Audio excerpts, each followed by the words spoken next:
Right, good evening, boys and girls. I'm Emmanuel, the school reading ambassador from West Grove Primary School. Okay, so this is your introduction. Emmanuel, take note. Today, I'm going to tell you a story, and the title is Rex, written by Simon James. Okay, look at this picture. What can you see? Okay, a big dinosaur and a small dinosaur. Okay. Once upon about 100 million years ago, there lived a terrifying Tyrannosaurus. He could crush boulders with his bare claws. He could pull whole trees out of the ground. He scared the Stegosaurus. He scared the Brontosaurus. He scared every saurus he saw. So where is Stegosaurus? Can you point to me? Okay, over here. How about the Brontosaurus? Where is the Brontosaurus? Okay, the blue one, right? Yeah, because the visualizer cannot take the whole picture, so I have to hold like this. Each night, he will storm up into the hills looking for an empty cave to sleep in. The big dinosaur always slept well. No one dared to wake him up. Now, why no one dared to wake him up? Why? Charlotte? Because he scared every saurus that he saw, right? Okay, so no wonder no dinosaur dared to disturb him. One night, an abandoned egg in the corner of a quiet cave began to crack and slowly opened. A little dinosaur stepped out. It crawled and stumbled and crawled towards a huge warm foot. So whose warm foot was that? The gigantic dinosaur, right? Okay? The little dinosaur spoke his first words. Dada, it said. Okay, what does Dada mean here? Dada means daddy. Who dares wake me up? Roared the big dinosaur. I am Tyrannosaurus Rex.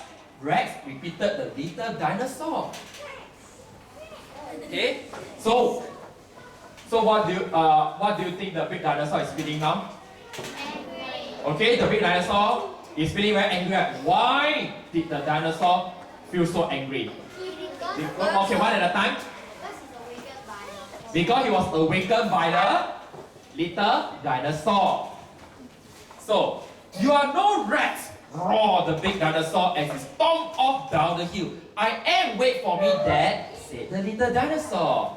Rex hurried behind the big dinosaur as he scared the Diplodocus and Trigonosaurus and terrified the woolly mammoth, the Iguanodon, and the spiky Ankylosaurus.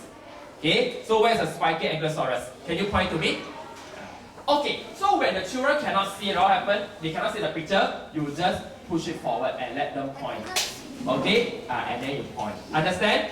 So, when you hold the book, right, remember, hold it this way. Not this way. Not this way. And not this way. If you do it this way, the students, the audience over here cannot see, yes or no? Okay, let's move on. At the end of the day, Rex followed the big dinosaur up the hill to find a cave for the night. You are terrific, Dad, said Rex.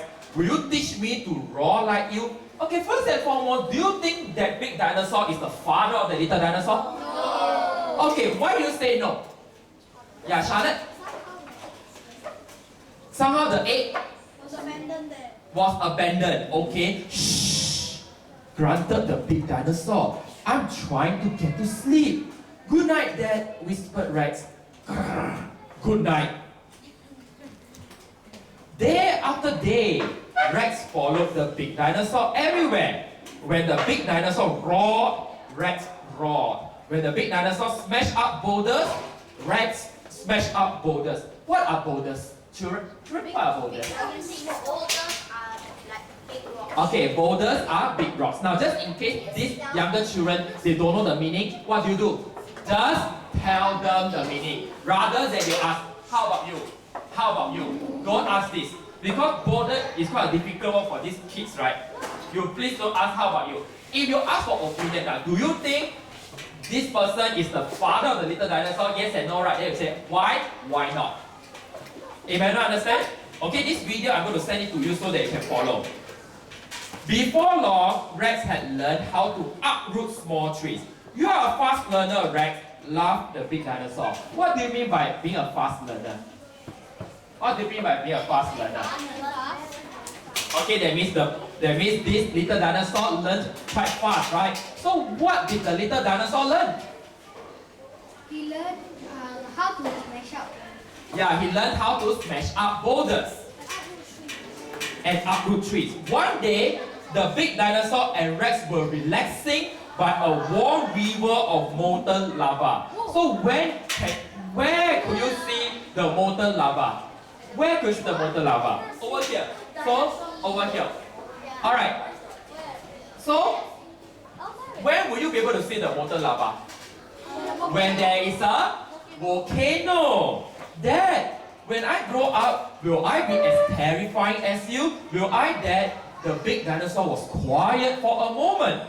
Listen, Rex, he said. You know I'm not really your dad. You found me in a cave. Oh, said Rex. Really? Really? Said the big dinosaur. That night, Rex couldn't sleep. He kept thinking about what the big dinosaur had said. He wondered where he really belonged. He decided he'd have to find out for himself. What did he want to find out? What did he want to find out? Okay, where he really was and who was his father, right? Rex wasn't sure where to look.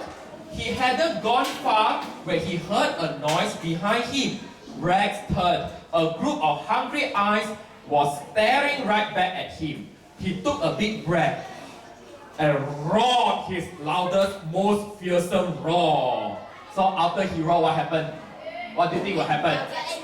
Okay, all the other dinosaurs got scared? Yes. Well, let's find out. And then he ran as fast as he could. Through the night, Rex ran. He ran over boulders, through swamps, over fallen trees. Still remember what boulders are? Big rocks. Big rocks. Well done. And only stopped when he was sure no one was following him. Lonely and afraid, Rex finally fell asleep. Okay, so my question is, must you memorize the entire story? No. Not necessary, but you must practice until you don't have to keep reading. Understand? You see, Mr. Tan did this for the second time.